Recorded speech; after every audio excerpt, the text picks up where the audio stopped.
The following content is not intended as a substitute for professional medical advice, diagnosis, or treatment. Always seek the advice of your physician or other qualified health provider with any questions you may have regarding a medical condition.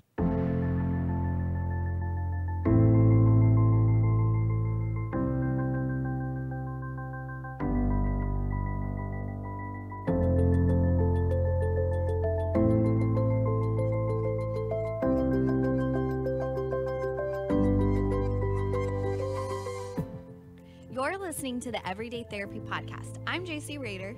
And I'm Julianne Schroeder. And we're therapists bringing you honest conversations around emotional wellness and self-development. Inspired by our personal experiences in therapy and because of our clients, we realize therapy has so much to offer both on and off the couch. Listen for tips and tools to navigate all the challenges that life throws your way. To give us feedback on topics and guests, or for more information on our community events, counseling, or online services, contact us at everydaytherapypodcast.com. Hello! Let's get right into our sponsors. So, of course, we have to shout out Lifeology, which is a group counseling private practice here in the heart of Dallas, and they are spreading like wildfire, not flowers, or flowers, whatever you want to say. Bluebonnets are pretty. Yeah, yeah. But they have multiple offices in Dallas, Frisco, Austin, Fort Worth, Cedar Hill, and Grand Rapids, Michigan, and who knows where next. But they offer their counselors early morning appointments, late evening appointments, and on the weekends, which is it's really difficult to find a counselor that has such a flexible schedule for you guys. And their prices start at $35 for well-trained interns and goes up depending on the counselor's training and education and specialty. But they have so many different counselors at each office, each having training in anxiety, depression, trichotillomania, like whatever you can think of, they have a counselor for you.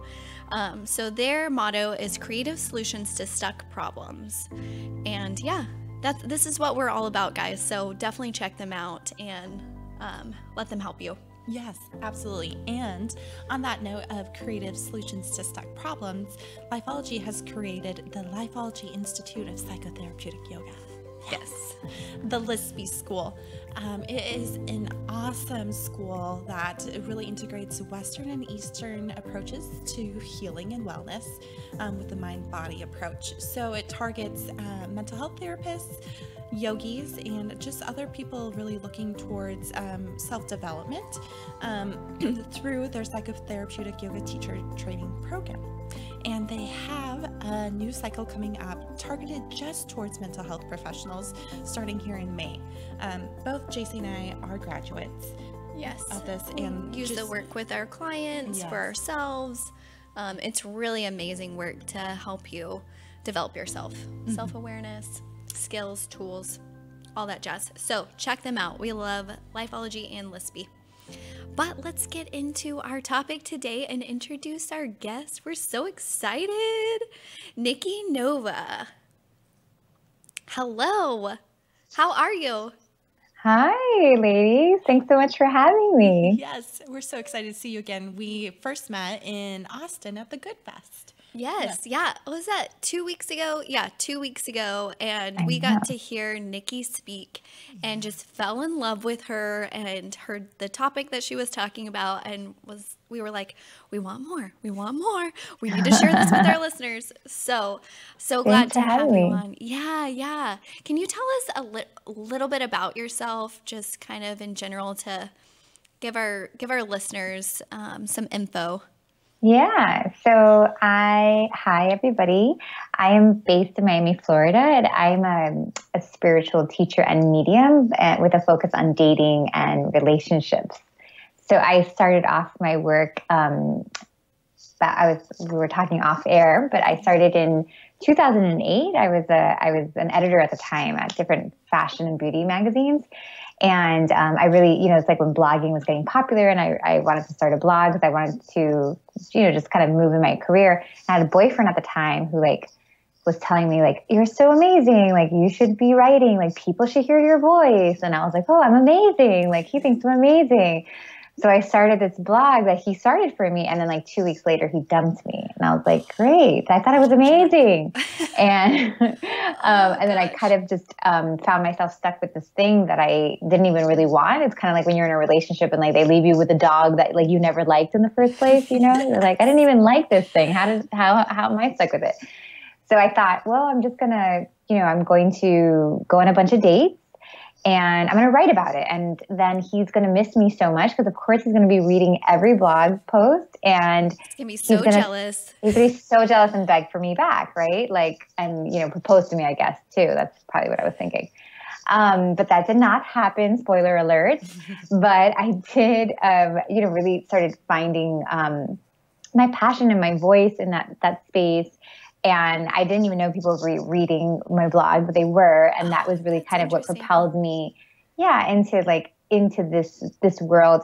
I have a spiritual approach because it's just kind of like, that's how I understand things. That's like the way that's like the language that I use. So I got into, at that time too, I was like training and getting into a lot of like woo-woo stuff. Everything, I was really like fascinated with like the brain and our thoughts. So I studied hypnotherapy, and then I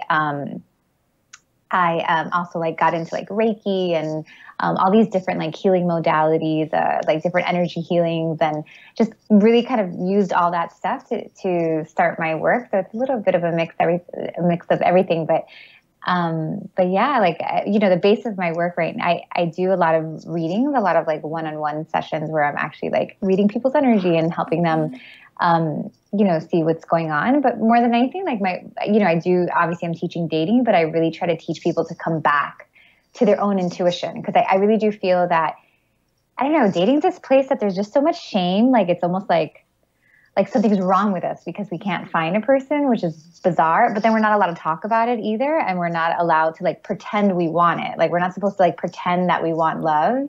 But then there's nobody really like guiding us or teaching us how to do it. So I think there's just a lot of shame. And the truth is all of the answers to this journey are within us. And we have to be able to like tap back into our intuition to like know where to go in order to find that love that is for us, that it's there for us. So. You hit on so many different points, I feel like, yes, it is. Mic drop. Yeah. Well, yeah, there's just so much shame and doubt and insecurity, discouragement. I mean, I think about family functions, right? Everybody dreading that. Like, why are you still single? Yeah. Like, how are you supposed to answer that question, by the way? Yeah. You're like, I don't know. I have no idea. I've been asking myself the same question. And on some level, like, I feel like dating's probably like been that way for a really long time, but now it's so fast paced with the dating apps and just how dating is now. Like you can go on 5 dates a week if you want to, or, one a week, which is a lot. Yeah, I have tons of thoughts about that. About like, so we were again off here talking about how, I'm married and I've been doing this work for a long time. And obviously, like I've evolved from when there was no apps to it being like the main way people date now. So that has definitely thrown a bit of like a twist of events for us with having that kind of technology. But it's still very much like the same idea that like it's an energetic thing. It's like where we come from. It's believing and trusting and all that stuff. Like it still matters. It's just kind of having this extra component. I actually have a lot of students that are really stepping away from the apps. I mean, I think that's still going to be like the main event, but it's going to be because the thing is, what happens is when we use the apps, it almost becomes like shopping. Like you do it when you're bored, or like when you're in your bed, like just kind of like swiping around to see who's available. And I think that's where it gets a little dangerous.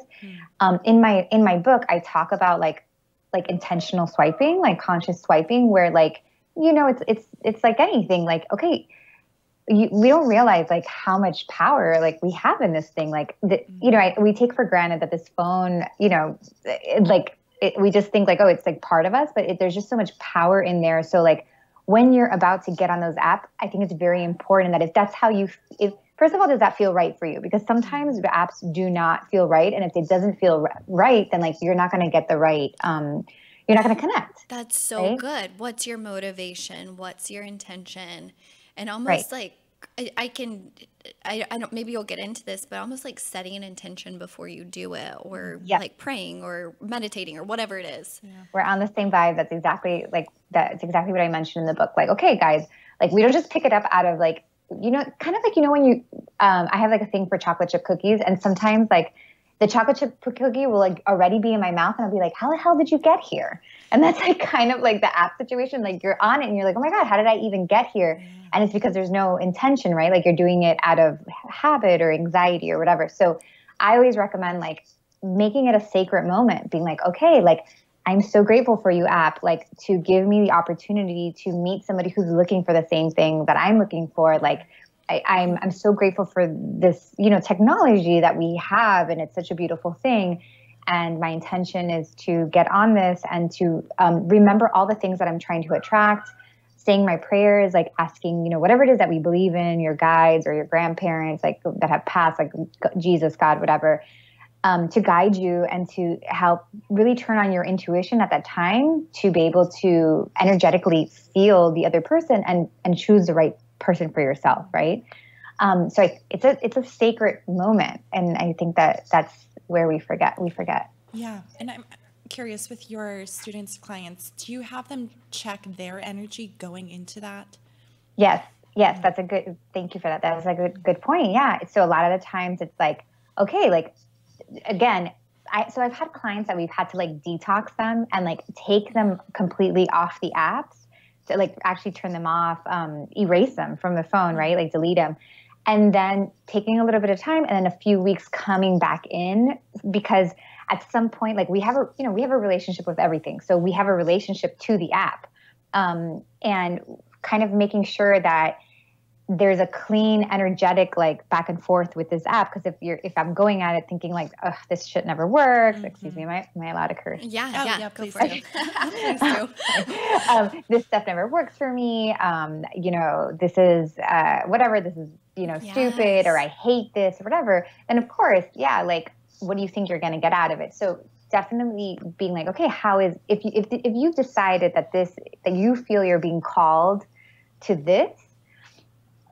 doing it this way, then the idea is to like clear your energy before. So maybe it's like putting on some good music, even if it means like taking like if you cool down with like a glass of wine, however it is that you're doing it, but just making sure that you yourself are getting centered and knowing that like your vibration is what's going to, it's not the algorithms. Like the algorithms are a vehicle to your vibration. So it's where you are feeling, where you're at is like what you're going to end up attracting. Yeah, so if you go into it, with that energy, the mindset that it's doomed, it's not going to work, you attract the same type of guys. Or if you maybe are going with it with some sort of sense of desperation, it's not going to be a good deal, is what you're saying. Yeah. Yes, exactly. And sometimes so a lot of clients, of course, and students, and I talk about this in the book where I say like, you got to date in a way that feels right for you. And a lot of them will be like, well, I'm not using apps because like I don't like it. It doesn't feel good for me, which is true for many people, for some people. But there's this kind of like, you want to be able to catch yourself, because sometimes like we don't want to do the apps because we don't want to go outside of our comfort zones, and we have what I call like stranger danger, where we think like, I have clients that I've never seen this show, but I know it started from a podcast.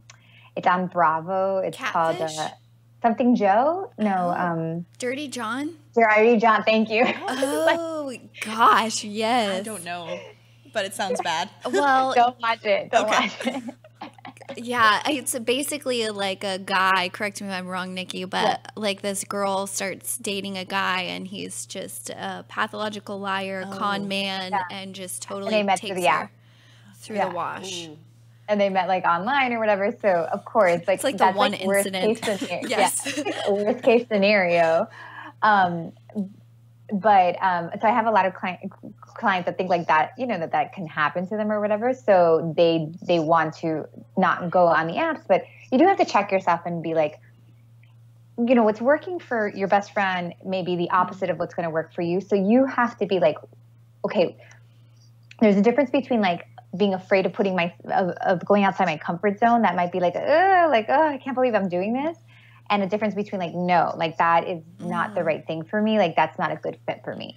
And you have to, and that's kind of like, I feel like intuition, like 1 or 2, right? Like you have to kind of know what those signals are for you, but like, you don't want to just not do apps because it doesn't feel, it might be the thing that you need to overcome. Right. Yeah. Nikki, so can I interrupt you real quick? Yeah. How would you have people like tune into their body and be able to know that difference between that discomfort and that outright, no, this is not good for me?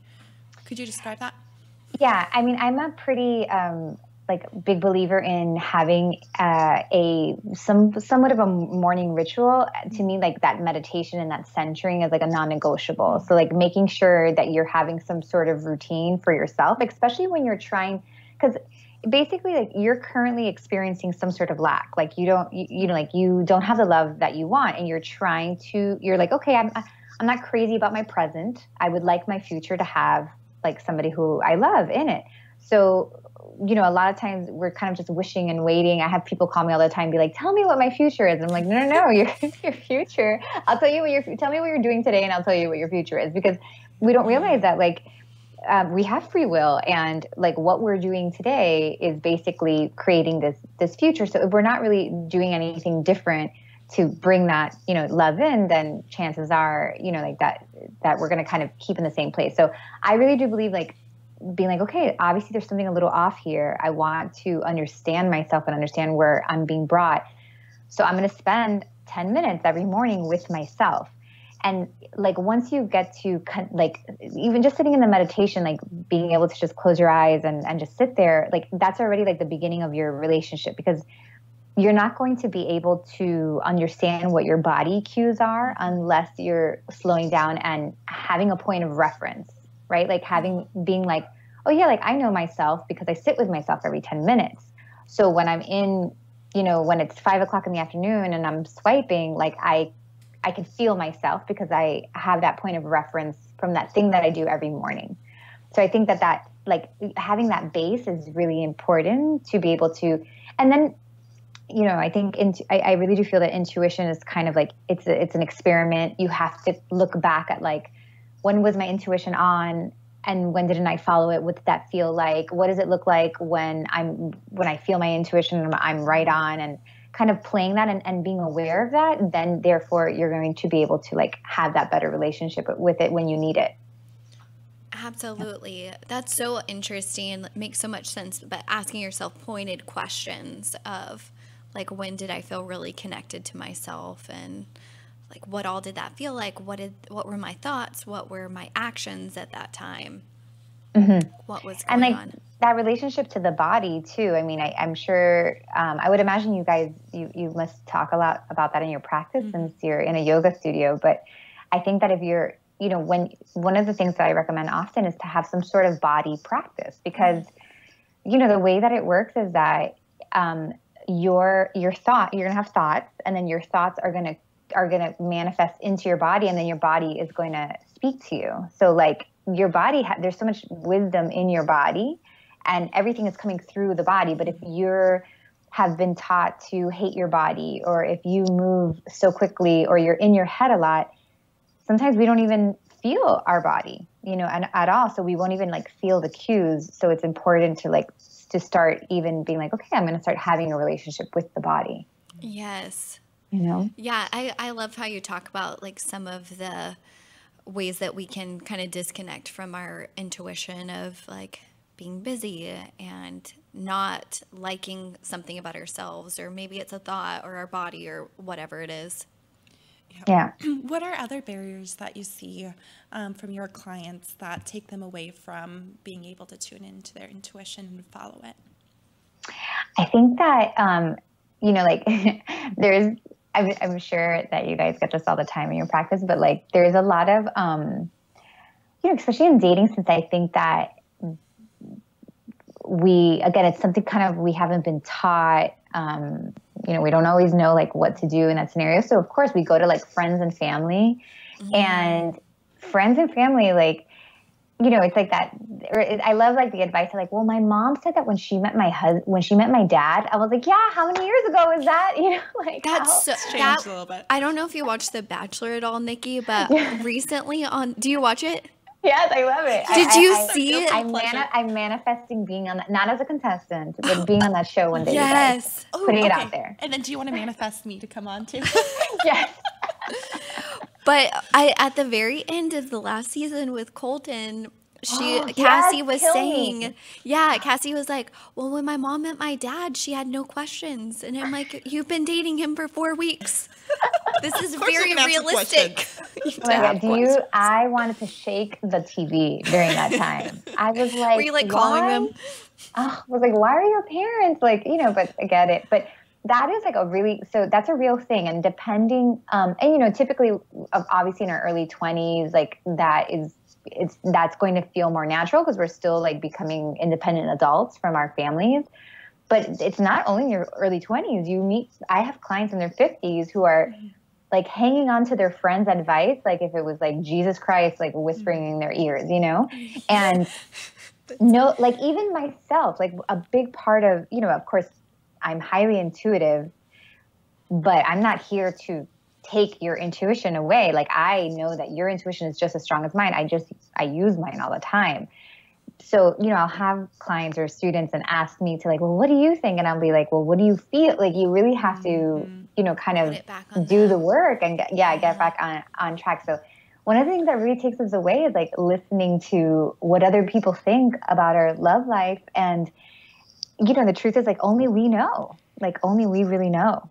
I can really connect to that, Nikki, of whenever I first started dating, like probably mid-20s. I'm 30 now, 30 in a couple months. I'm just going to say I'm 30. But whenever I was probably when I first started dating, 18 to 27 or something, I would just ask everyone's opinion. And I would have like 5 to 10 opinions. And it made me so anxious and crazy. And now I'm so intentional with my partner of like checking with myself, praying, meditating about it, like talking to like very select people. Yes. If I even need to talk to somebody about it. Yeah. Yeah. And it's not to say like we don't go asking for advice, like, like we're going to need guidance and advice and things like that. And people, women like you, doing the work that you're doing, but it's more like I check with myself first and I kind of try to understand myself as much as I can first. And then I go like, but it becomes impulsive sometimes to like, we almost get lazy about it, like, oh, I'm not going to try to figure it out myself. I'm just going to ask like these people. And what's hard is too are those relationships with our parents, I think, because think about a parent's job. Like a parent, when you're freaking out, most parents can't see that. It's like if they're watching their child go through pain, like it's if somebody was torturing their child in front of them. So what is the parent going to do? The parent's going to jump in and be like, let me fix this for you. I'm going to tell you exactly what to do. And in a way, though, that's stripping the intuition from the person. So, like, a lot of us depend on our parents. And I have a lot of people be like, but I'm so close to my mom or I'm so close to my dad. And, like, I get that. But is it taking away is it taking away that opportunity for you to really feel what is right for you in that moment? Mm-hmm. Yes. Yeah, and I imagine another layer to this is that clients want certainty. So how do you use that spiritual principle of not always having the right answer or that certain answer? That's such a good question, Julianne.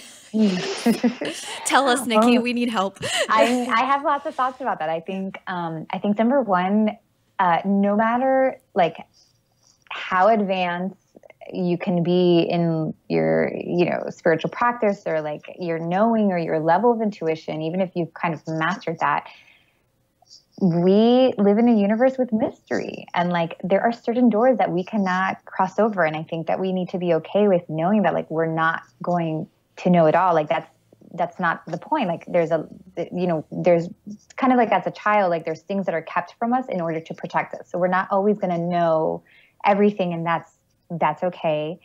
I also think that, I think in dating, is a place, of course, naturally that we're going to the future a lot. Like we're kind of like, you sit with somebody. I know that when I was dating, I would sometimes, like, before I started really getting into this work, I would sit down with people and I would like run their last name with my last name. And I'll be like, Nikki Gonzalez, Nikki, and like the guy. I love is your like, honesty, because I mean, women out there, yes, you've all done this. Right? Like, can I marry him? Can I marry him yet? How would our towels look? Like, would our, would like, how does that N, like, how does that L work with my N? Like that's kind of so.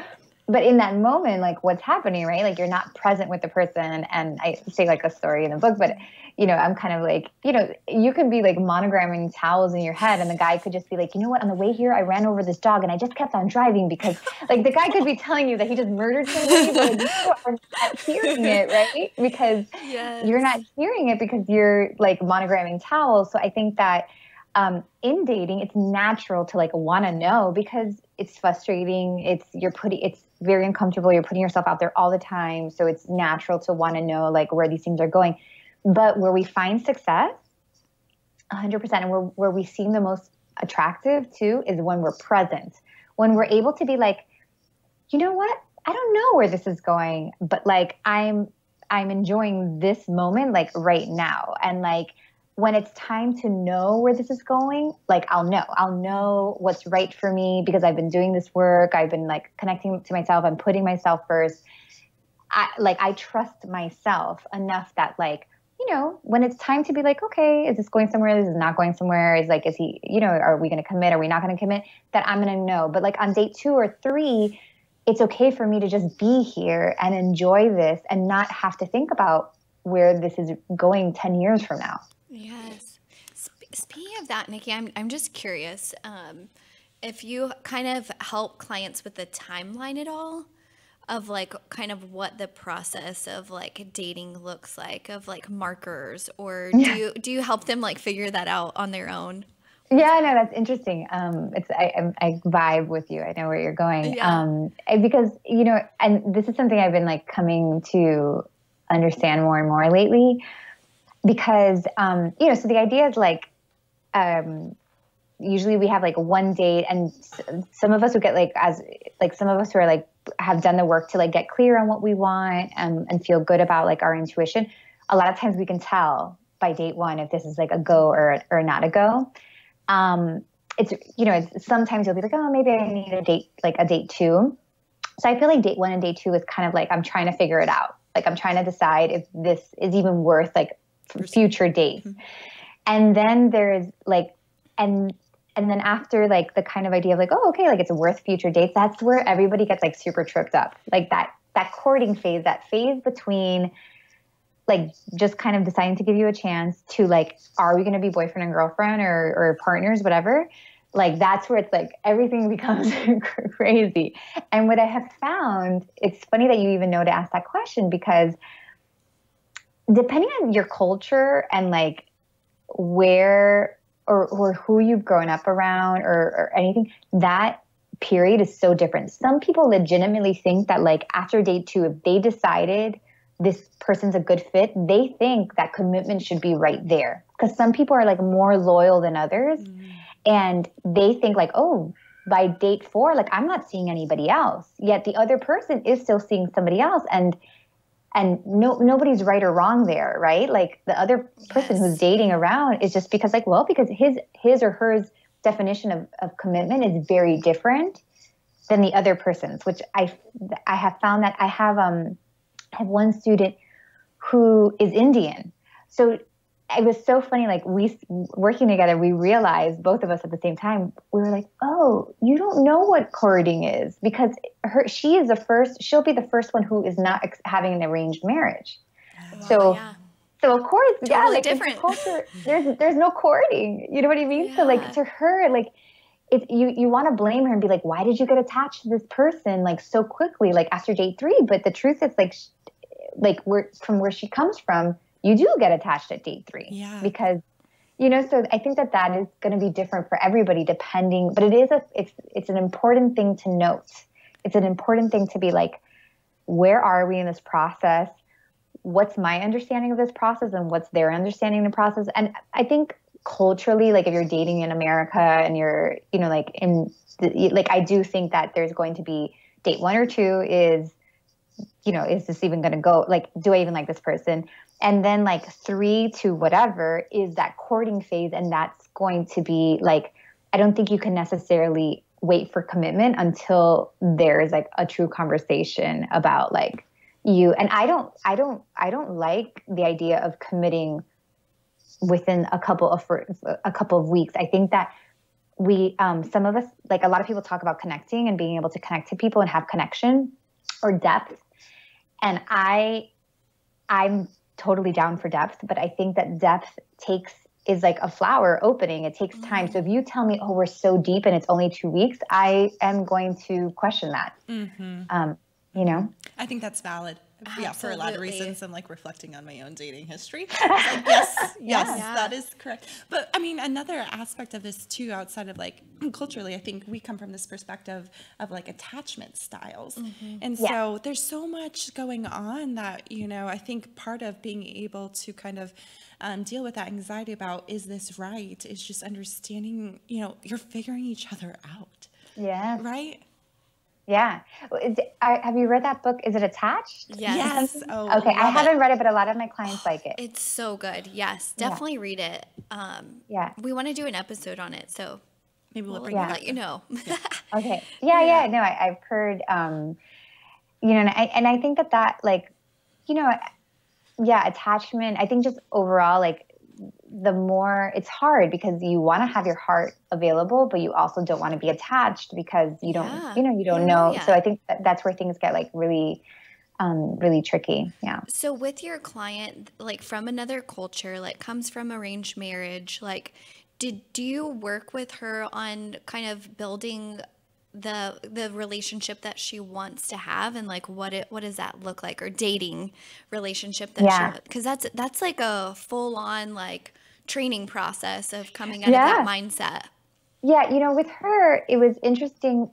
And this is, it's not just her, but with all of my students, we talk about the idea that like you're choosing too, like that you're choosing. So like if she was like, oh, at date 3 because at date 3, what she realized was, this is a good person. I like what he's about, right? Like it wasn't, and so then her instinct was like, okay, like then we should be good. Like then we should just continue on. But really it was like, no, like it's, first of all, like letting the person show themselves a little bit more, which is different from like your perception of the person. Like you may perceive the person a certain way, but we do need time to be able to decide if we choose the person, not just choose them off of like these outside, like, checklist kind of things. Absolutely. So that was a shift for her to be like, oh, I'm choosing, like, I'm.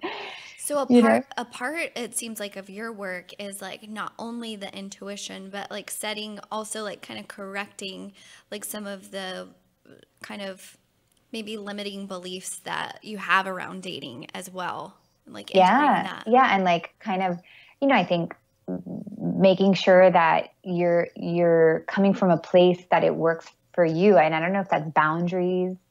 I'm not sure, but it's more like, is like, this is a big decision, you guys, like this, like, if you're going to do it like the traditional route, that this is going to be like somebody that you're going to marry and have kids. I mean, this affects like all areas of your life. I know you're feeling anxious in this moment and nervous and just want to get it over with. But at the same time, like you deserve to feel good about this. And it's not to be like nitpicky, but it's to really like check in, because your relationship's going to grow no matter what, but like to kind of check in with yourself. So that I think that the idea that we're choosing, that we have a choice in this, because I know for me, I always felt like I was waiting for somebody to choose me. Yes. Like I was waiting for somebody to pick me up from the bar and be like, you're so pretty, like, can I talk? Like I was always waiting for that, when the truth is like, no, man, like you need to prove yourself to me too. Like I need to see if you fit what I imagine for my future. I love that. Yeah, because I can see so many, like myself, but also so many of my more anxious clients in dating. And I kind of use a different analogy, but like in an interview process of like going to Yes. get a job, like you also are seeing like, is this job gonna fit you? Like the salary, the culture, Yes. the people, like all that. And I think 100%. like getting an entry level job, you know, you're going in and I'll take anything, Right. whatever somebody will give me, right? Right. So. Right. Yeah, no, I love that. It seems like, going in with the knowing that you're choosing, as well as being able to tap into the intuition, is very empowering. Yeah. And And then when you're empowered, you're like attractive. Yeah. Can you tell us a little bit about your personal experience, like while dating, and finding your husband using the intuition and that power and whatever else, like tools you developed through that? I called him in and he knocked on my door. No, I'm kidding. I was like, did you do a vision board? I have one. I never did a vision board, but there's a few things that stand out for me. So once I figured out dating, I like loved dating. So I think I went through like a stage of being like, this is so awful. I'm the last one in my group to like have a boyfriend. Everybody's getting married. And I was like, going through that kind of stuff. And then like when I at the same time, I was doing like all this personal development work on me. I got into like my spirituality. I was, waking up to all that kind of stuff. And I figured out like this, I don't know. Something happened where I like turned the tables where I was like, one thing that was like a big, I think, aha moment for me was that I think a lot of the times, first of all, especially if you're looking for let's talk about like a girl looking for a guy. If you're looking for like a certain type of guy that almost sounds like a unicorn, like you have, you want the guy that has like whatever, has a job, like doesn't live with his parents, like kind of like, A unicorn. a Yes. unicorn. No. No, but like, like something Yes. decent, like a gentleman, a man, whatever. Yeah. Sometimes like you're going to attract that. And then I would find that I would feel like not worthy of that. And I would feel almost like this person who I didn't even know was better than me. So the minute that I'm sitting across from somebody who I, for whatever reason, perceive as better than me, like, forget it. I was in my head. I couldn't be present, all this kind of stuff. But then like, I don't know, I can't remember when it clicked, but something clicked one day. I think I was sitting with somebody who, as an editor, I would, interview a lot of people. And there was this one guy who was like super good looking, and he was an artist. And I always just kind of like, I had this perception of like what he was and how amazing and how cool. He was a very popular artist, all this kind of stuff, and successful and all this. So I finally I interviewed with him, and then like from there we ended up like having some sort of like romantic like relationship. And as I got to know him, I was like, my God, like, when you meet those people, you're like, oh, I thought you were like so much cooler than like, than like what you really are.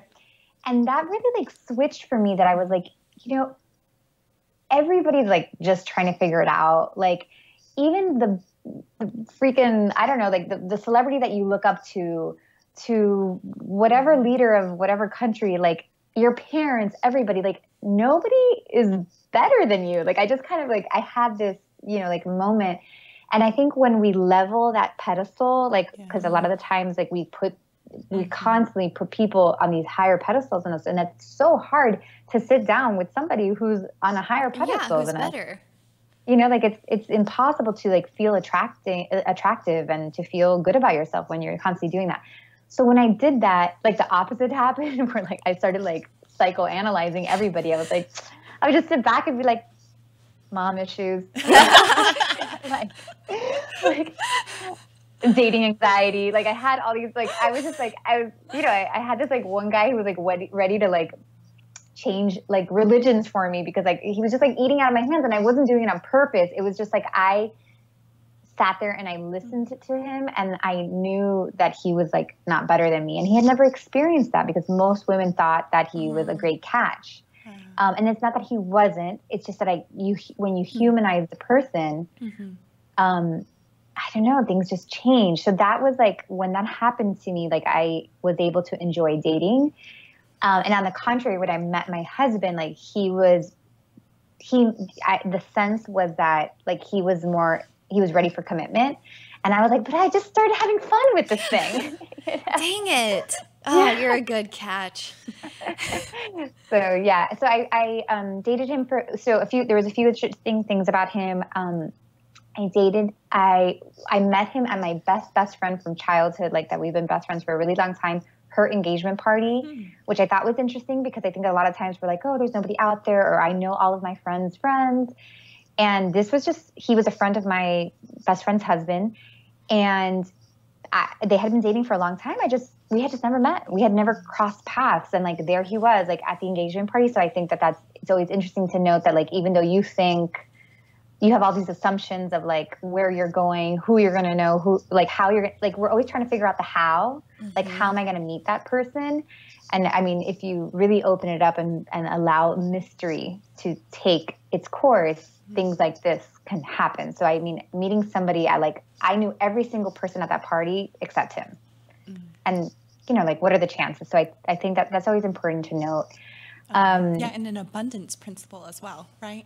Yes, exactly. Like, kind of, you know, talking about mystery and talking about like what makes us, even if we can get to that point of like, if maybe we can understand like manifesting, okay, I'm going to manifest, I'm going to like set my intention. We can do all that future thinking, but then where we get crazy is when we're like, well, how? Like, is it the app? Is it like, but I know everybody, like I live in a small town and blah, blah, like we have all these ideas, but that's why we embrace mystery, because mystery will work for us when it needs to work for us, like in that moment. Can I ask you, how do you do that? What do you mean? I embrace, like, are there any tips or tools that like you use with your students to help tap into that mystery? Because I feel like that's the opposite of anxiety. Anxiety is allowing for mystery, like uncertainty, like causes me and a lot of people. Yeah. You know, I like to start with like teaching people to embrace like little surprises, and teaching people to rewire the idea that a surprise is like, sometimes we're like surprise bad, when really you can be like surprise good. So sometimes, like, I don't know, if maybe you woke up one day and you thought it was going to be a rainy day and it was kind of sunny, to be like, oh, look at that. Like, what a nice surprise. I thought today was going to be cloudy, and letting them to like rewire that actually not knowing the answer is very rewarding sometimes. So like, because you know, you can't just be like, well, trust the universe. Like, you have to take baby steps towards understanding how mystery is good in many ways, you know? So I always like start with like those little things. I love that. Yeah. Yeah. Just like really, really little stuff. I also think that when we do the opposite, and want to control and like kind of want to know or whatever, we like step into this very like masculine energy type place. And that's just not natural to us, you know, like just being in your feminine, if you're dating, like, and you're looking for a masculine man, like making sure that, like, you know, when I'm in my feminine is when, like, you know, I'm in a good place. And I think it's just the humbling of knowing, like, we don't know anything, you know, like like, we can hang off this and like get in a car and then die. And I had all these plans for my future, you know what I mean? But like, we don't know. And kind of just remembering that we, like, look at us like little simple humans, like looking to know everything, when the truth is like, we don't know everything. Yeah, I think sometimes with control, like, I don't realize this till later, but I'm kind of trying to play God in my life, or something like that, which never ends out well. Like, do you have clients do any like particular practices around like that surrender? Yeah, I like, I think that surrender, there's like different, I think, you know, it depends on the person, like kind of what works, but I like surrender poses are really good. Like anything like in yoga, like some people like child's pose feels surrendery to people, or even just like kind of like opening up, like you're putting your shoulders back and like opening up your heart. So I think if you can get people to do like a daily pose that feels like surrender to them, I actually, when I feel like I'm really trying to control, I will make sure that every night I actually get on my knees and pray. Like, I actually, like, to me, that's like a surrendering position. Like, oh yeah, I forgot, like, there's something much greater than me, than my human self. And like, I surrender to that to that power. So the body to me is it's just so powerful. Like doing things physically is just this reminder that I don't think, there's not a switch for surrender, but I think that these practices that we stick to just remind us, and the body, because even when we're controlling or we're anxious, you can feel like the tightness in your body. And like, it's not until you do something like relaxing or whatever that you realize like, oh, like I don't have to hold on to everything. So if you can even just cue the body to do certain things, like then the body then cues the brain, and it's like, hey, like, oh, that's right, we don't have to control everything. And so I think it's a little bit of a practice for sure. Those are a few of my favorites. I love that. Really using the body to. The body remembers. Yeah. Well, and it holds like the anxiety, right? Like anxiety is an energy that's like stored in the body. So like the body remembers that. Yeah. I'm just curious, Julian, do you like relate to any of the stuff like Nikki's talking about of like, cause you're in the dating process right now. Yeah. No, there was well, we might need a solo episode. Yeah. For that. No, there's been a lot that I've related to. I think, when that stands out the most though, is just being really intentional and aware of my energy going in. I think it's easy to get discouraged, and, I love your idea of taking a reset. Like I do that as well. But I think that's a practice that I'm going to continue to be aware of. And then just this, I love the surrender practice as well. Yeah. I really rely a lot on my spirituality of like knowing that I don't know the timing of it. And that's really helped me through this. Yeah. I love, Nikki, that like, I feel like dating for you is a spiritual practice, which it should be. Yeah. But like you really give some tips and tools to make it spiritual. Well, I mean, so like to give you kind of like even like the insight into my business, like I started off with dating stuff and then got really into the spiritual stuff.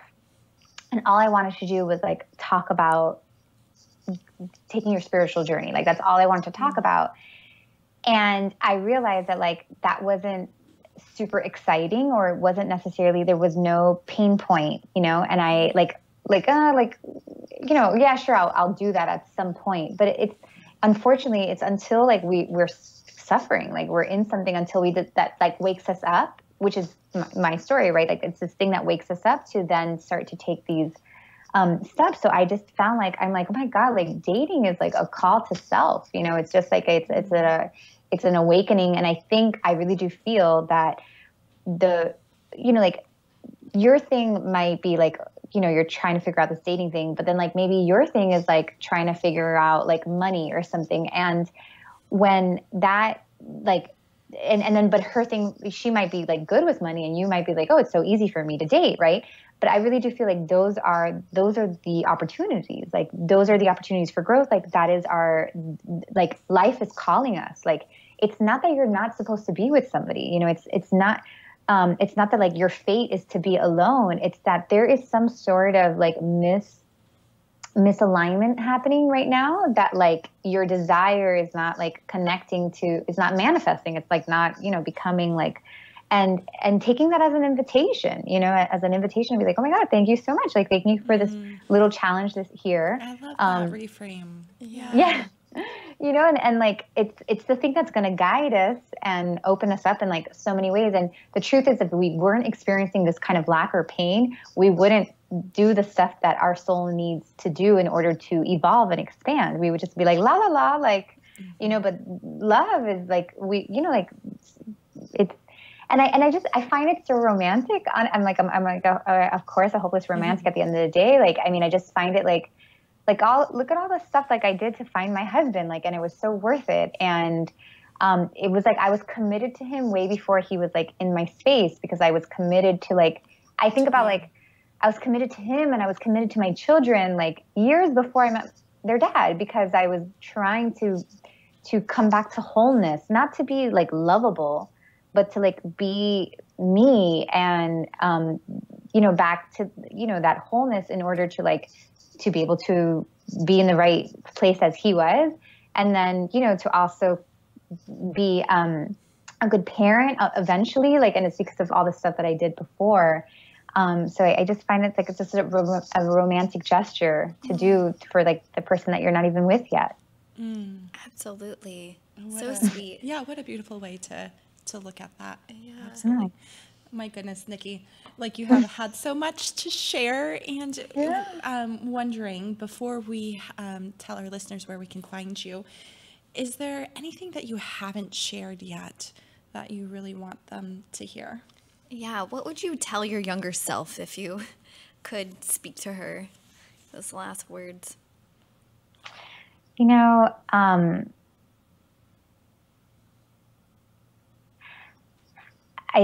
think it's important to know that like there's nothing wrong with you.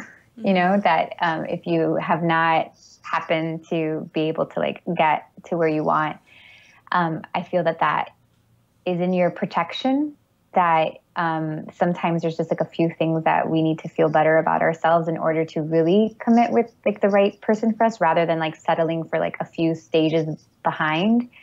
So to trust that, and to accept the invitations, like the invitation to be like, you know, like I'm feeling really called to like, you know, meditate, or I'm feeling really called to swipe, but like to swipe, but like have better boundaries. I'm feeling like, even if it scares you, like taking the invitation because it's worth it. Wow. The invitation. I love that. Oh my goodness.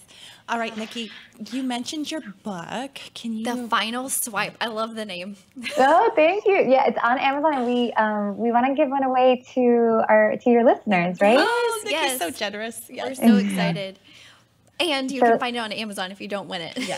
Yeah. So I guess the way we're going to do it is once this goes up on Instagram, right? We'll remind everybody. I'll remind everybody, and you remind everybody. So look out for that post and tell us why you need the book. Yes.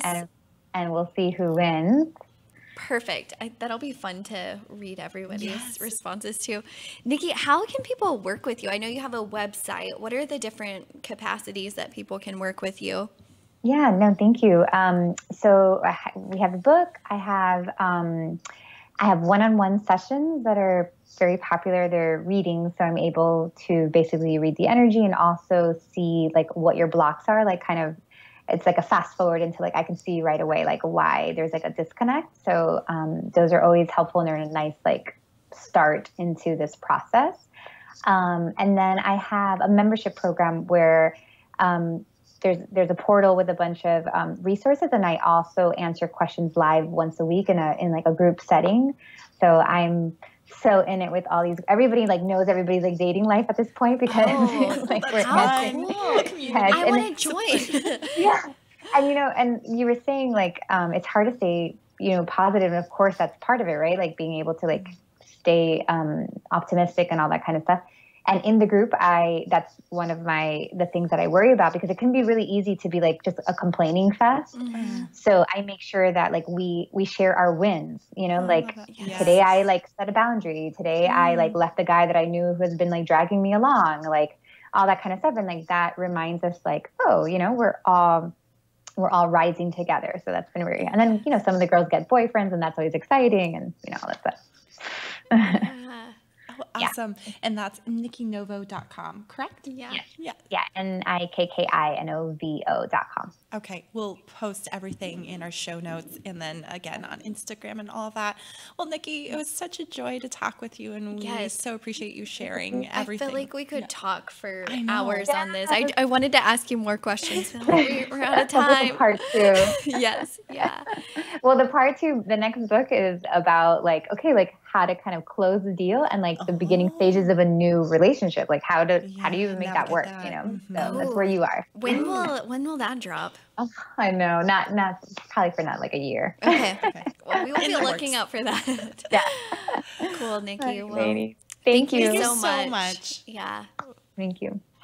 Bye. Thank you so much for listening to the Everyday Therapy podcast. Okay. Don't forget to rate and review us on iTunes and share with your friends. It really helps us reach more people. We might only record once a week, but we're with you every day.